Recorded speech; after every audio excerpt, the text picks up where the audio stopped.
बहुत बहुत शुक्रिया, धन्यवाद। और आपको हम लोग तो अच्छा हैं ही, उम्मीद करते हैं हमारे तमाम लोग अच्छे रहेंगे और अच्छे हैं।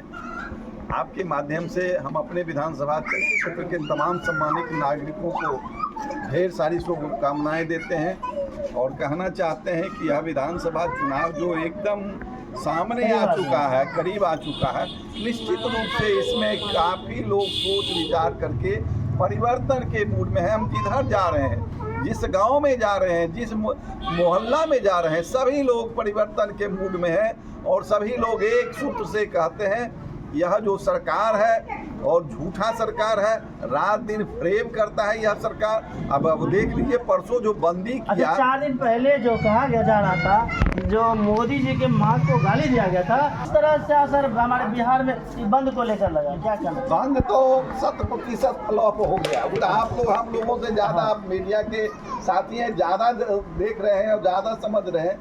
बंद 100% फ्लॉप हो गया, लेकिन बंद रखने का जो उनका षड्यंत्र था, मैं षड्यंत्र कहता हूँ, क्योंकि मोदी जी के माँ को, किन्हीं के माँ को गाली देना बहुत ही निंदनीय बात है। किन्हीं को देना नहीं चाहिए, गाली किसी भी माँ को नहीं होनी चाहिए। लेकिन उस जिस स्टेज से गाली का इन्होंने क्या कहा, कई बीजेपी और जदयू के नेताओं के साथ फोटो देखा गया, खैर छोड़िए वो क्या था नहीं था।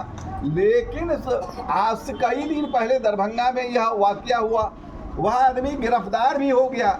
आदमी होता है कि कोई अपराध करता है तो अपराधी की गिरफ्तारी के लिए क्या कहता है, आंदोलन होता है, लेकिन जो अपराधी था वह गिरफ्तार हो गया, वह जेल में है। और इधर क्या कहता है, पॉलिटिकल भजाने के लिए, चुनाव में अपनी तैयारी करने के लिए, एक इशू बनाने के लिए इन्होंने बंद का आयोजन करवा दिया।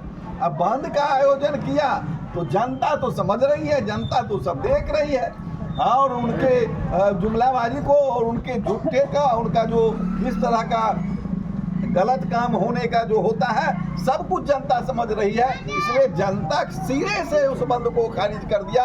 और आप देख ही रहे हैं कि इधर क्या कहता है, बंद था, और उधर उन्हीं का एक एनडीए का एक ग्रुप जो रामविलास लोक जनशक्ति पार्टी का रैली हो रहा था मुजफ्फरपुर में। तो आप समझ लीजिए कि एनडीए का जो एक घटक दल है, उन्होंने भी उस बंद का ऐसा वैसा विरोध नहीं किया, बल्कि साफ फ्लॉप करवाने का विरोध किया, साफ उसको क्या कहता है, बायकॉट करने का विरोध किया। तो और जनता तो सब देख ही रहे कि कहीं कुछ नहीं। और उस बंद में कई माताओं को बेइज्जत किया गया। एक शिक्षिका जा रही थी, उनको देखे किस तरह से नोचने का किया। एक क्या कहता है, मजदूर क्लास के लोग साइकिल से जा रहे थे, उनको धक्का देकर के उनको सामान के साथ गिराने का काम किया और कई तरह का उपद्रव किया। बताइए, गाली गलौज जो क्या कहता है सामने आया है, कैमरे के सामने गाली गलौज उस बंद के दरमियान आया। एक तरफ मोदी जी कहते हैं हमारी माँ को गाली दिया, दूसरी तरफ मोदी जी सदन में सोनिया जी के संबंध में, जो राहुल गांधी की माँ है और बहुत सारे उस उम्र के लोगों का मान सम्मान, अपने ऊपर झांक करके उनको देखना चाहिए कि भाई हम क्या बोल रहे हैं। बोली पर जिस आदमी को नियंत्रण नहीं हो और वह आदमी खुद से कुछ बोल जाए, दुर्भाग्य है इस देश का कि मोदी जैसे प्रधानमंत्री इस देश में है, जो निश्चित रूप से एक आपराधिक विचारधारा के लोग हैं। अपराधी हम नहीं कह सकते हैं कि आपराधिक विचारधारा के लोग हैं, और उस विचारधारा के लोग कभी भी किसी भी अपने से अपराध को क्या कहता है, संरक्षित करने का काम करते हैं। आज पूरे हिंदुस्तान में जिस तरह का वातावरण बनाने का प्रयास किया गया, लेकिन जनता उस तमाम प्रयास को सिरे से खारिज कर दिया। आज जो हमारे नेता वोट बचाओ अधिकार